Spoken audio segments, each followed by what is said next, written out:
বিশপের উদ্যোগে কৃষ্ণনগর ক্যাথেড্রাল চার্চে সর্বধর্ম সমাবেশে বিভিন্ন ধর্মের ধর্মগুরুর মুখে শুধু মানবতার কথা।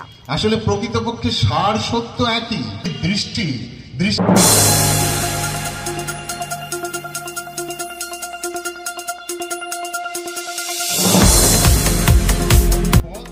কৃষ্ণনগর ক্যাথেড্রাল ধর্মপ্রদেশের বিশপ নির্মল ভিনসেন্ট গোমসের উদ্যোগে কৃষ্ণনগর ক্যাথেড্রাল চার্চে সম্পন্ন হল এক সর্বধর্ম সমাবেশ।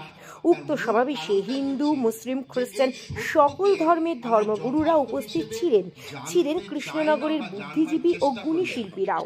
সান্ধ্যকালীন অনুষ্ঠানে ধর্মগুরু থেকে শিল্পীরা প্রত্যেকের মুখে একটাই বাণী, মানবতাকে মানুষের মধ্যে বাঁচিয়ে রাখতে হবে। এছাড়াও এই অনুষ্ঠানে বিভিন্ন শিল্পীর গান ও নৃত্য পরিবেশন ছিল। শীতকালীন সন্ধ্যায় এরকম একটি সর্বধর্ম সমাবেশের অনুষ্ঠানে মানুষের উপস্থিতি ছিল চোখে পড়ার মতো। বাংলাদেশের আবহাওয়ায় সর্বধর্ম সমন্বয় কতটা জরুরি তা মনে করিয়ে দিল যে সাধারণ মানুষের, সমাজের যে মানুষের। সকলকে ধন্যবাদ, নমস্কার।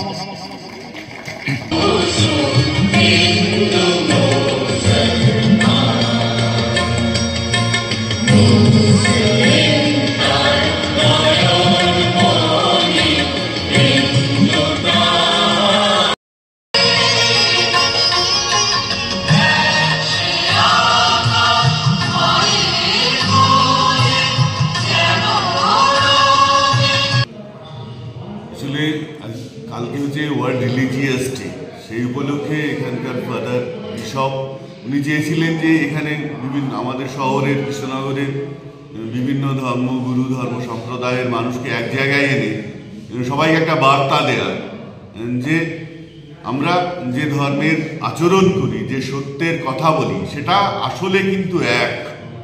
সেই বিবিধের মধ্যে যে মিলন আছে, মিলনের যে মহানতা আছে, সেইটা নিয়ে আমরা সবাই মিলে একসাথে বসে আলোচনা করব।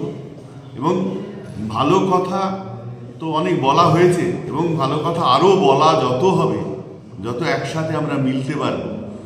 মানুষের মধ্যে তো বিভেদ সেই সৃষ্টির আদিলগ্ন থেকে ছিল, এখনও আছে, সেটা তো হয়তো ঈশ্বরের ইচ্ছাতেই রয়ে গেছে। কিন্তু আমরা চেষ্টা করলে নিজেদের মধ্যে যে ক্ষুদ্র বিভেদতা যেগুলো আছে, নীচতা যেগুলো আছে, একসাথে মিশতে পারলে কিন্তু সেইগুলো সরে যেতে পারে। তো আমরা সেই চেষ্টাটাই অবশ্যই, তো সব জায়গাতেই তো অশান্তি সবসময়ই থাকে, বিশেষ করে আমাদের বাড়ির পাশে বাংলাদেশে যে ঘটনা ঘটছে বড্ড কষ্টদায়ক আমাদের। তো মানুষের মধ্যে শুভবোধকে আমরা বিশ্বাস করি, আমরা ভরসা রাখি যে human beings are truly good at heart. আমরা ভাই বোন, তাদের সাথে সহযোগিতা, এটাই উদ্দেশ্য। এবং আমাদের এই পশ্চিমবঙ্গের একটা ইতিহাস আছে, একটা ভাতৃমিলনের ইতিহাস। আমার মনে পড়ছে 1911 সালে মনে হয়, 5 সালে মনে হয়, রবীন্দ্রনাথ কবিগুরু যে রাখি বন্ধনে অক্টোবর মাস মনে আছে। কেননা আমরা চাই না যে আমরা আমাদের বাড়ির মধ্যে আলাদা হোক। একই ইয়েতে আছে আমাদের বাউল সঙ্গীত,